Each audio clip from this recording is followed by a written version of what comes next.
Mas afinal, Echo é bom ou ruim? O que tem de positivo e de negativo dentro dessa nova série da Marvel no UCM, aí dentro do Disney Plus? A gente vai falar tudo, minha opinião sincera aqui nesse vídeo. Fala pessoal, João Marcos Carneiro aqui, para já começar desmistificando um negócio.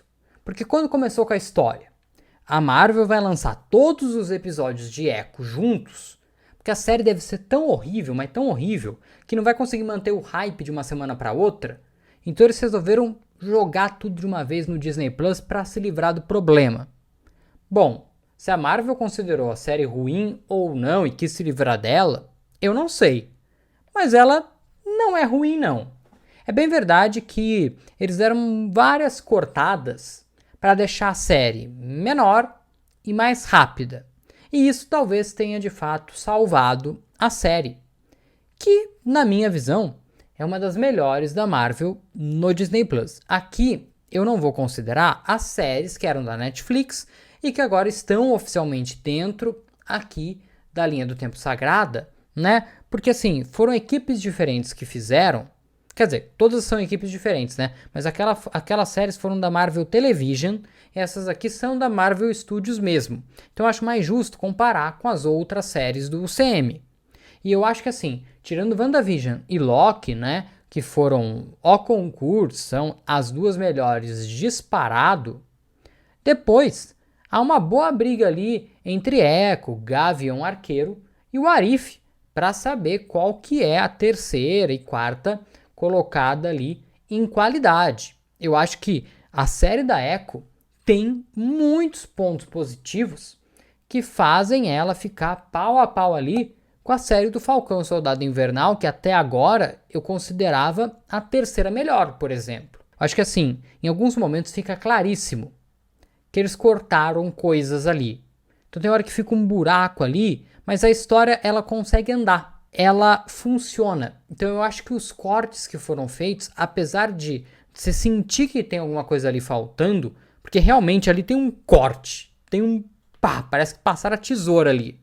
Em alguns momentos não ficou tão bem feito esse corte, mas a história conseguiu andar sem esses trechos que foram cortados para deixar a história mais rápida, mais acelerada e com isso diminuir um episódio aí, né? Até mais, né? Porque o último episódio tem 40 minutos. O primeiro tem 53, se eu não me engano. Então, assim, você cai muito do primeiro pro último. E por quê? Porque eram para ser 6. Então, eles cortaram ali no mínimo uns 40, 50 minutos de conteúdo. Olha só quantas coisas eles tiraram. Porque eu acho que o roteiro tava muito devagar. E aqui, para você conseguir levar uma história com uma protagonista que não fala uma palavra, é ainda mais difícil. Então você tem que deixar ainda mais dinâmico. E eles conseguiram. Está dinâmico. Eu acho que os cortes que eles fizeram, então, de uma maneira geral, fizeram bem. Mas a série tem problemas. E aí, pra mim, eu acho que assim, o que faltou? Faltou mais ação, mais luta, mais tiro. Eu acho que tipo, as principais cenas de ação que a gente tem são as que estão nos trailers. Não tem nada além do que tá no trailer, porque o trailer hypou a gente por do tipo, nossa, vai ter muito sangue, vai ter muita porradaria e tal, e não é bem assim. Só que isso acaba se tornando um ponto positivo também se você for pensar, porque você não precisa disso para a história ser boa. Você precisa de uma boa história. E a história é boa, por incrível que pareça. Eu não esperava que essa história fosse engajar. Contar a história da Maya Lopes, para fazer a gente entender esse passado dela e como isso influencia no presente. A sua ligação, aí sim, que a gente queria muito ver, com o Rei do Crime e com o Demolidor, que foi muito pequena. O Demolidor aparece só no primeiro episódio, numa cena ali de luta. Fala 2, 3 palavras e acaba. Mas claro que essa relação ainda tem outros lugares para ser melhorada, né? A série obviamente não é sobre o Demolidor, mas é sobre o Rei do Crime, sim. Eu vi gente falando, a série é só sobre a Echo e tal, não. A história diz muito sobre o Rei do Crime, quem ele é, qual a história que ele quer contar. no futuro do UCM. Então, o Rei do Crime é uma figura extremamente importante. Então, a partir do momento em que você não tem como principal fato o tiro, porrada e bomba, e a história é uma história legal, apesar de eu achar que em alguns momentos fica meio chato, de uma maneira geral funciona, de uma maneira geral é dinâmico. Mas eu que gosto de cena de ação, senti um pouco falta em alguns momentos, ok? Acho que poderia ter mais, mas entendo, porque a história não tem que depender disso para ser boa. Porque já pensou se a gente chegasse aqui e falasse, as cenas de ação são ótimas, mas a história é péssima? Não, né? Ambas têm que ser boas. As cenas de ação são de fato ótimas, poderia ter mais, a história funciona legal, então, de certa forma, a série como um todo funciona. E aí uma coisa que eu realmente não gostei. A história sendo pé no chão, quando tá ali nas brigas, nas lutas, no tiro, na arma, é legal pra caramba. Mas quando vem pro negócio de poder, aí a Maya ganha poderes, aí ela passa poder pra família dela, aí a família dela ajuda a bater nos vilões ali nos capangas do Rei do Crime. Isso me tirou muito da história. Eu acho que não precisava disso. É claro que o negócio de herói tem que ter poder e tal, mas ela tava tão legal do jeito que ela tava, né? Ela, a personagem, e ela, a história. Apesar de, desde o começo, eles nos mostrarem e darem pistas de que, ó, lá no final, ela vai ter poderes, né? A gente sabia disso, desde a primeira cena do primeiro episódio. Mas eu que gosto de cenas de ação envolvendo poderes, eu gostaria que não tivessem colocado isso. Eu gostaria que mantivesse a personagem pé no chão. Para mim funcionaria melhor, para mim seria mais legal desse jeito. Mas entendo, não é que eu achei ruim, mas eu me incomodo quando alguém com uma mão consegue parar o Rei do Crime. Eu acho que enfraquece, empobrece tanto o personagem, que é incrível. Meu Deus, o Vicente D'Onofrio, obviamente, ele rouba todas as cenas em que ele tá.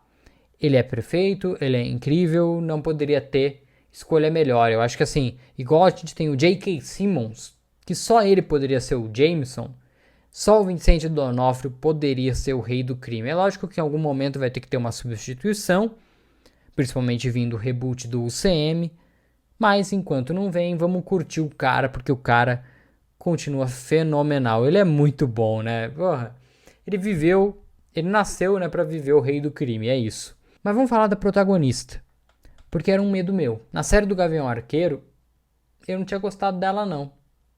Tinha achado meio blé. Qualquer coisa. Não tinha ido bem. Mas aqui, ela como protagonista, ela consegue segurar muito bem a história. Só que eu também coloco nessa a própria presença do Vicente D'Onofrio, mas de toda a família da Maya Lopes. Grandes atores ali que conseguiram também, junto com ela, sustentar a série. Porque de famoso mesmo você tinha ali o Rei do Crime. Uma pequena participação do Gavião Arqueiro e do Demolidor, mas praticamente nada. E você tinha a Maya Lopes e a família. Personagens novos, desconhecidos, que muita gente vai torcer o nariz e vai falar, a gente não pediu isso. Mas não é sobre o que você pediu ou deixou de pedir. É sobre a representatividade de uma pessoa amputada e que é surda e, consequentemente, muda. É sobre a linguagem dos sinais. É sobre o Rei do Crime se sentir poderosão e sem a necessidade de aprender a língua de sinais para conversar com a menina que ele considera como uma filha, né? Ou se considera, nem te conto. Então, assim, eu gostei muito dela. Eu acho que ela conseguiu, dentro das possibilidades, brilhar muito bem e mostrar que existe lugar para qualquer pessoa dentro da sociedade. Eu acho que a série, como um todo, é para te falar isso. Então eu acho que é uma série que vai para a galera da diversidade, da acessibilidade, né, da inclusão. Vai fazer tão bem mas vai fazer tão bem. E cabe a você, que não é uma pessoa que precisa ser incluída na sociedade, abra seu coração para receber e respeitar isso daí. A gente não tá falando da melhor atriz do mundo, do melhor elenco do mundo, da melhor série do mundo, mas é uma série bacana, que para quem não dava nada para ela, saiu muito satisfeito. Se, por exemplo, eu acho que Loki é 10, WandaVision é 9,9, quase 10 também, Falcão e Soldado Invernal talvez seja nota 8, acho que dá pra igualar ali entre 7 e 8, uma nota bem legal pra Echo. Claro que eu não sou o cara mais exigente do mundo, né? Mas eu gostei demais da série. E uma última questão. Eu acho que não funciona você lançar tudo de uma vez, não. Porque a Marvel, desde que começou com WandaVision séries, né? Ela fez um episódio por semana. Testaram em What If um episódio a cada dia. E aqui agora, tudo de uma vez. Marvel, não solta tudo de uma vez, não. Mantém o nosso hype de uma semana para outra. É tão legal. Não acho que tenha sido ruim. Mas eu prefiro um episódio por semana. Tem gente que não gosta, mas eu gosto. Como criador de conteúdo, é claro, é bom pra mim, pra manter o hype de uma semana pra outra e conseguir fazer um monte de vídeo. É bom, claro, não vou negar. Mas como telespectador, eu gosto desse negócio de ficar assistindo e pensar, meu Deus, o que vai acontecer semana que vem? Porque aqui tá muito fácil.